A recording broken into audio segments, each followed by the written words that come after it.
Hey guys, ZoëTwoDots here. Good morning, good afternoon or good evening, whatever time of day it is for you guys. So this is going to be my comprehensive gym and raids update. So I'm going to break down everything that's new in the gyms and in the raid system in Pokemon Go. So first things first, how do I get my Pokemon into a gym? So as soon as the gym is controlled by yourself or your team, there'll be 6 empty slots for which you can put your Pokemon into that gym. So you no longer have to battle and open up slots in that gym to create a higher level or anything. There's be 6 spots and you can chuck your Pokemon in there and it's first come, first serve. So it's no longer stacked in order of highest CP at the top of the gym all the way down. If you're the first person there and you've got the lowest CP Pokemon, it will still be at the top of the gym. And subsequently be the last one that's battled once it's a full gym. So the gym will be stacked first person, second person, third, all the way through to 6th. And when someone actually wants to battle that gym as an enemy, they'll battle from 6th, 5th, 4th, all the way up to the first person in the gym. The gyms now have a limit on how many of a specific Pokemon you can put into that gym. So for example, if the gym already has a Gyarados in there, you can't put your Gyarados into that gym. But there's also a player cap on how many of one Pokemon you can have deployed at a time. So if you already have your Gyarados in a gym, you can't then put your second Gyarados into a second gym. You're limited to only having one of that Pokemon out at any one time. This is an awesome thing for diversity in gyms, as it kind of limits the amount of Pokemon each person can put out into the world. So first of all, you're limited by whoever else is in the gym, and then also limited by whichever Pokemon you have out and deployed at the time.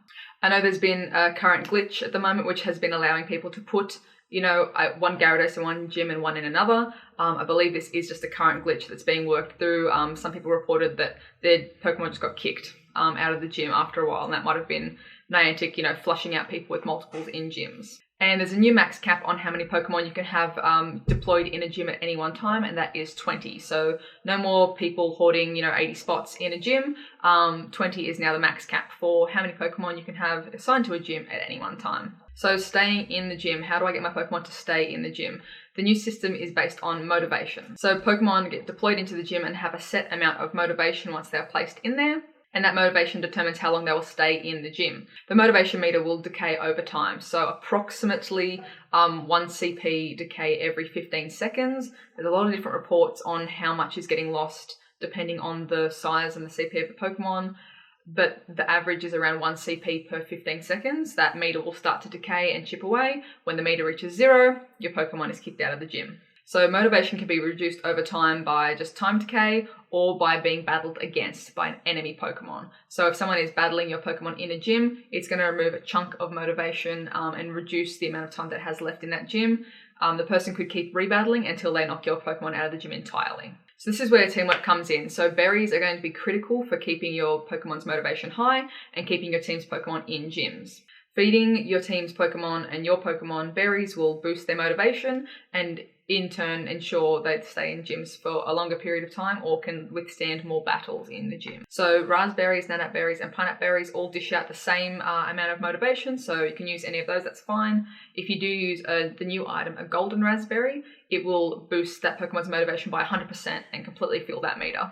When you feed a Pokemon multiple berries in a row, they do become slowly less and less effective. So the first berry will do the most volume of benefit in motivation to that Pokemon, and then each subsequent berry will give less in filling up that meter. So this is where teamwork also comes into play, because 6 players giving out a handful of berries to the same Pokemon is going to be more efficient than one person giving out 6, 10, 20 berries to the one Pokemon because of that decay of multiple berries. So if I give one berry and a friend gives one berry to the same Pokemon, we get that benefit of the first berry each to that Pokemon. There does also appear to be a limit on how many berries you can feed to any Pokemon or gym over a set period of time.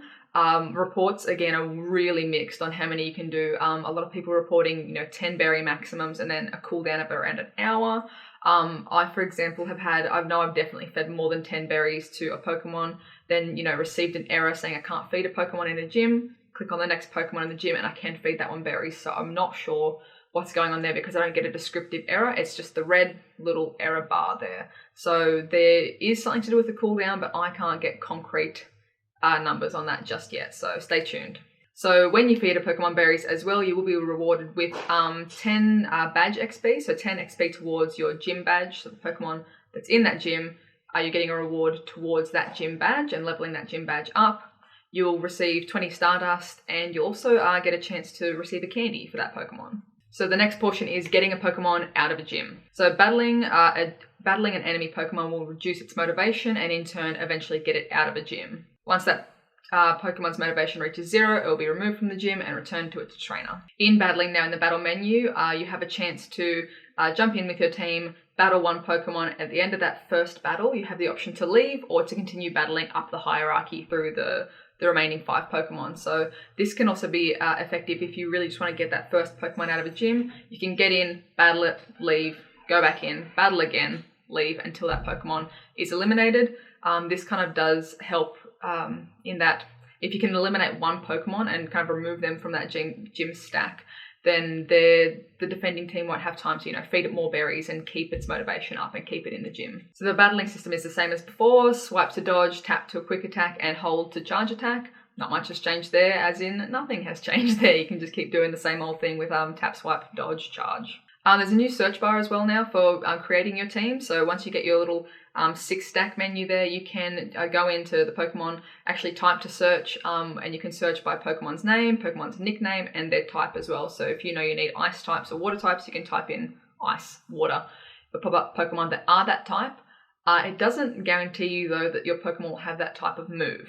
So be careful about that. And so with the motivation decay system as well, your Pokemon will stay approximately 12 hours before the decay meter fully reduces to 0 and you'll get kicked out purely based on the time decay system. If it wasn't battled by anyone, approximately 12 hours before it's kicked out, and that will vary depending on CP because the decay is an effect to the CP directly, so minusing Pokemon's CP until it just reaches 0 and it's out. Spinning the gym photo disc, or spinning the gym Pokestop. You can now spin gyms as though they were Pokestops, which gives you items. If your team is in control of the gym, you will receive a benefit in the items that you receive. So a bonus item. For myself, that bonus item is highlighted in blue as I'm Team Mystic, and I've had some Valor members say that yes, their item is highlighted in red. If you have leveled up that gym badge, your gym badge for that particular gym, you can also receive bonus items by way of having a higher gym badge level. So those items are highlighted for me in yellow, and they indicate that, hey, you've got a leveled up gym badge for this gym and you're getting a bonus items or rewards for that. You can also spin the gym photo disc to receive your daily streaks and daily rewards. So I spun one of those today and got my 7-day streak. So it functions pretty much the same as a regular Pokestop, except they can't be lured, it appears, at this stage. Gym badges. So each gym has its own individual and unique gym badge assigned to it. To receive the gym badge, all you have to do is interact with that gym in any way, and you'll receive the first point of that gym badge. To level up the gym badge, all you need to do is either spin the photo disc, battle an enemy Pokemon in there, feed friendly Pokemon berries, or spend time defending that gym with your Pokemon. The higher up the level of your gym badge, the better the rewards and the, I think, more amount of items that will drop from that gym as well. The current gym levels are basic, bronze, silver, and gold. I currently only have basic and bronze level gyms. I'm working towards getting them up to a higher level to see, what the greater benefit or payout is for items. So currently, for leveling up your gym badge, to get a higher level on your gym badge, you need to battle enemy Pokemon. So you'll be rewarded with the amount of XP you receive towards that gym badge is the CP of the Pokemon divided by 10 if you're battling. Adding Pokemon to the gym, so you get 100 XP for adding a Pokemon to the gym.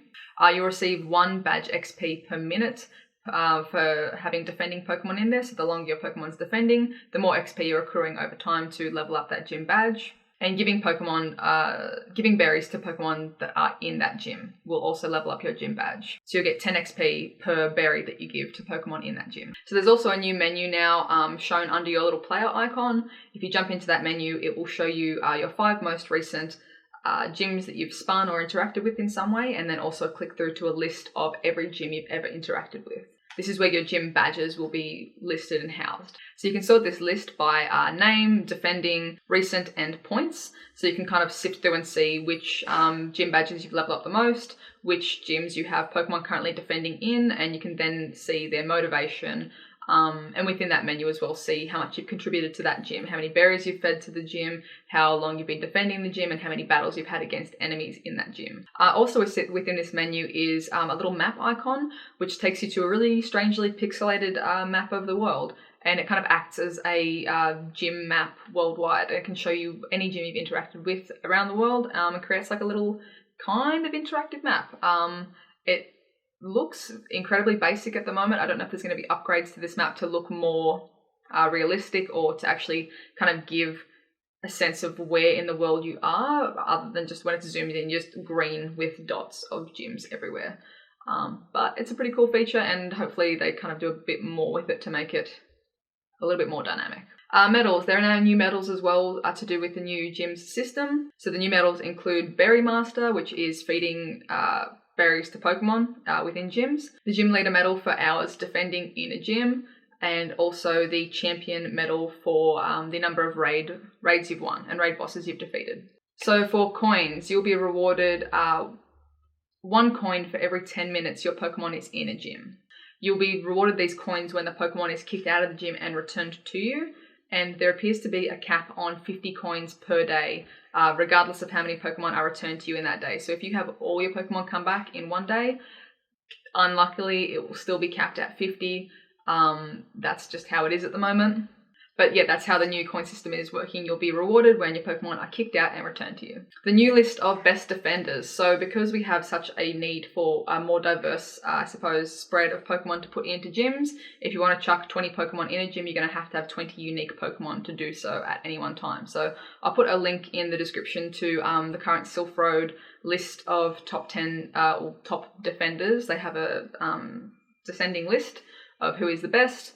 And these are also very dependent on specific moves. So I'll list out the top 20, but they are dependent on specific move sets. So the top 20 at the moment are, for defending, Blissey, Snorlax, Chansey, Steelix, Umbreon, Lapras, Venusaur, Muck, Donphan, Hypno, Cloyster, Tentacruel, Slowbro, Poliwrath, Miltank, Rhydon, Ampharos, Slowking, Venusaur, and Machamp. So also depending on the moves that they have, those are the top 20 at the moment, and probably the ones you'll want to power up if you have those advantageous move sets. Moving on to raids. So raids dropped yesterday, which was pretty insane. I don't think people were expecting that really to come out of nowhere, that everyone could start participating in raids. So at the moment, at the time of filming this, which is Sunday the 25th in Australia, around 1 p.m. Sydney time, gym raids are open to people level 25 and up to participate in, worldwide as well. So raids can occur at any gym. Originally they started at sponsored Pokestops around the world, but now it can be any gym at random, and you can participate in those.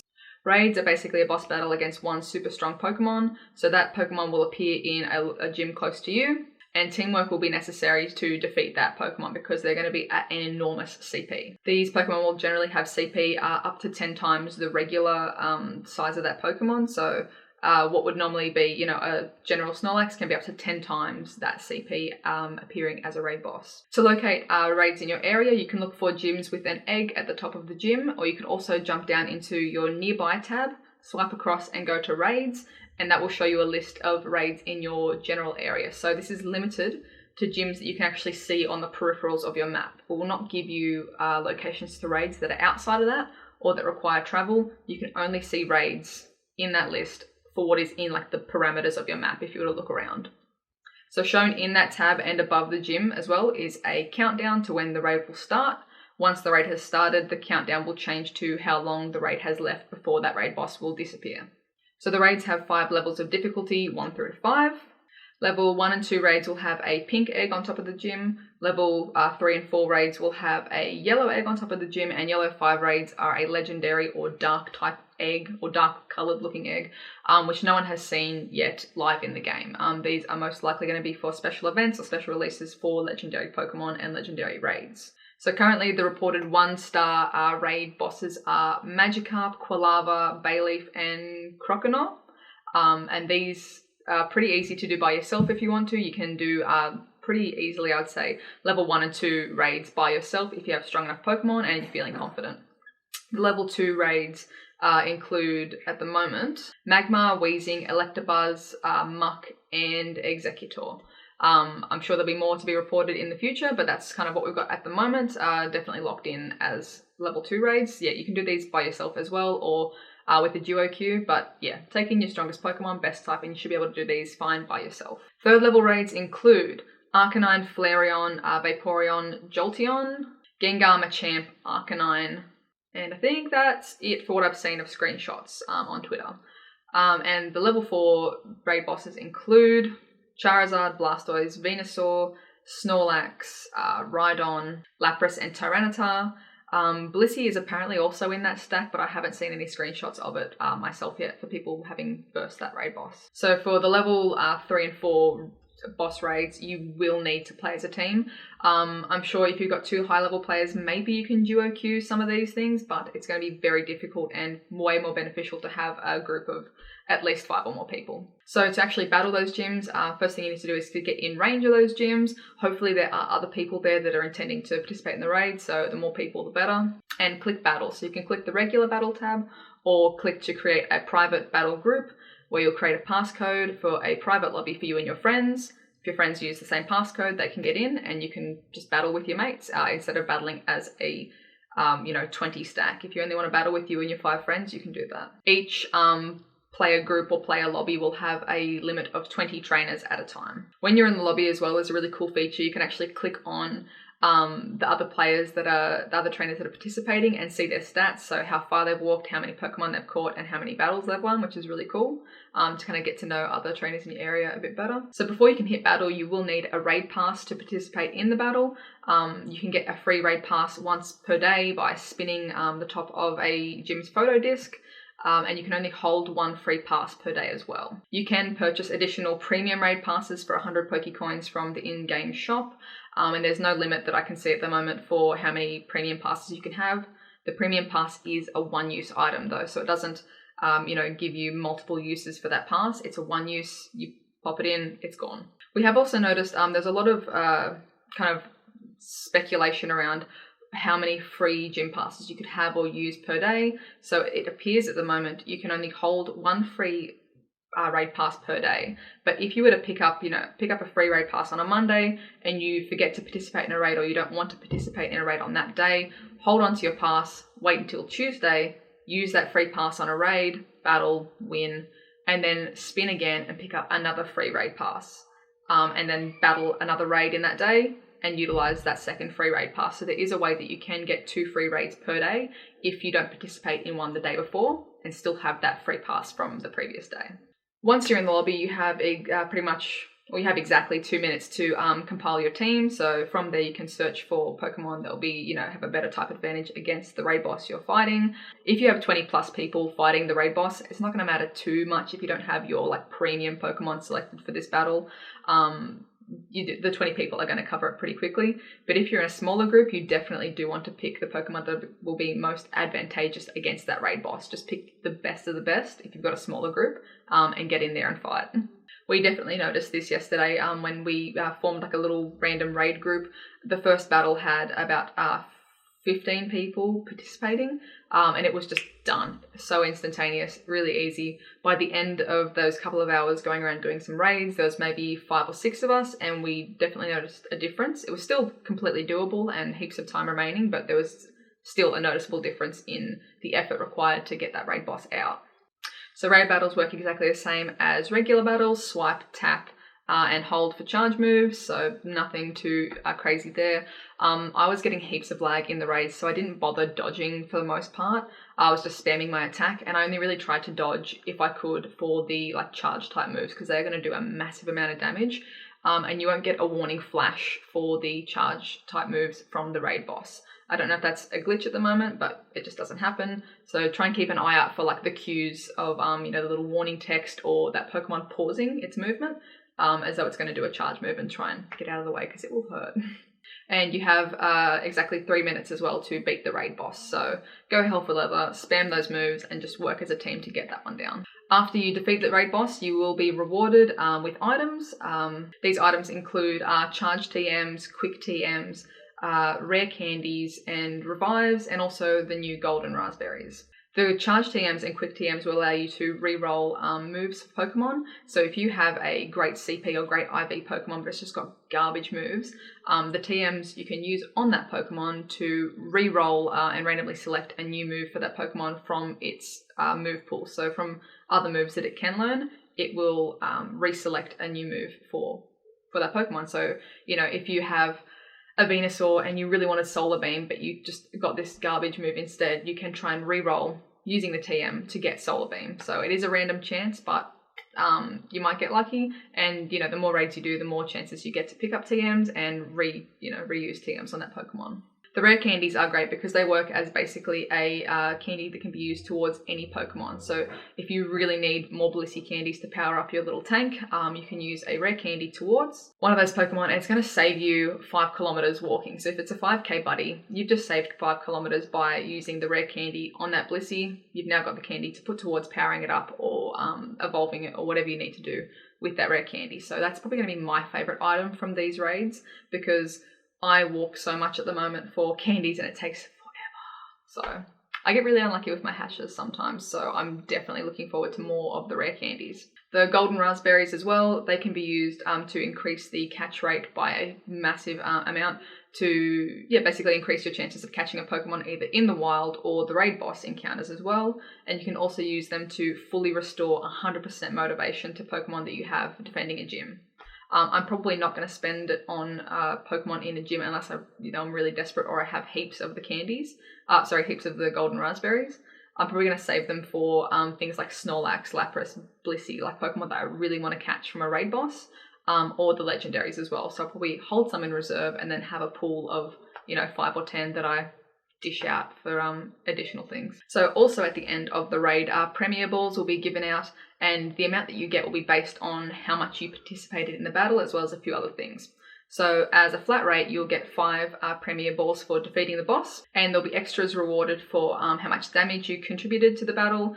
If your team was in control of the gym, so if it was a Mystic gym before the battle started, the raid battle, you'll get a bonus as well for being the team controlling that gym. You'll get 2 extra Premier Balls for that.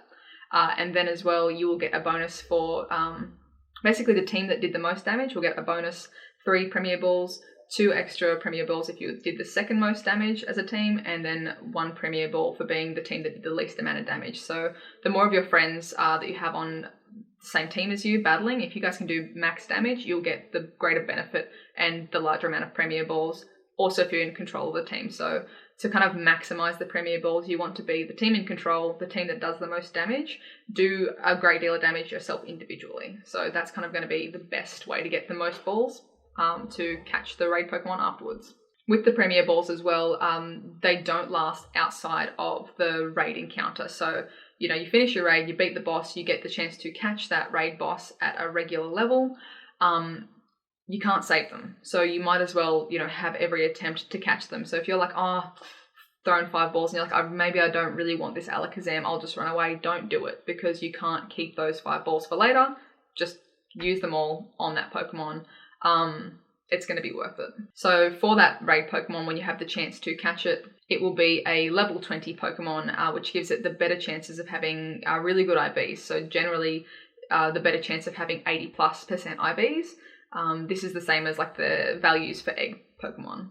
So do your best to hit that Pokemon with the great and excellent throws because you will have a limited number of balls to throw at it. And the IVs that are dished out and the movesets that are dished out as well when you catch that Pokemon are completely random. So you and the person next to you will get completely different or could get completely different Pokemon because those IVs and moves are randomly rolled. As a heads up as well, and do be careful, if your Pokemon inventory is full, you will not be able to catch that raid Pokemon. So if you go into the raid battle with your inventory completely full of Pokemon, at the end of that battle, you won't have the opportunity to catch the raid Pokemon, which would be, I think, soul-crushing, especially because you've just spent your 1 daily free raid pass, or you've purchased a raid pass, and now that's kind of like gone. You don't get a chance to catch that Pokemon. So do be careful. Make sure you have got space in your inventory to catch that Pokemon. So there are still a few glitches going around with the gyms as well, so do be patient with the gyms and the raids. I'm sure Niantic is working their asses off to make sure everything's running as smoothly as they physically can. I've had a few people that have had gone into raids and then, you know, had their raid pass taken, they've been kicked from the raid and they haven't had their raid pass refunded, things like that. If you do have instances like that, jump onto Niantic Help on Twitter or onto their the PokémonGO webpage and through customer service to just get some help with that, and hopefully they can refund you the items or give you some other assistance with what's going on for you. So, oh my god, there's like so much information in this video. I know it's a lot to take in, but if this video has helped you at all to understand the gyms and the raid systems more, please share it with your friends so they can get the benefit of this information as well. Be sure to like and subscribe if you did like, and if you're new here, subscribe so you can stay around for more videos, more Pokemon Go stuff and other goodness. And leave a question or comment down below if you have any additional questions, or if there's anything that I missed or you need more information on. Leave me a question and I'll do my best to answer that. Also drop me a question on Twitter if you would like as well, and we can figure out all the mysteries of new gyms and raids as we go along. So good luck in the raids, have fun, just get in there and work as a team. Like, this is really going to be such a focus on working together as a team. So get out there, support your mates, and have a great one. I'll catch you in the next one. Bye.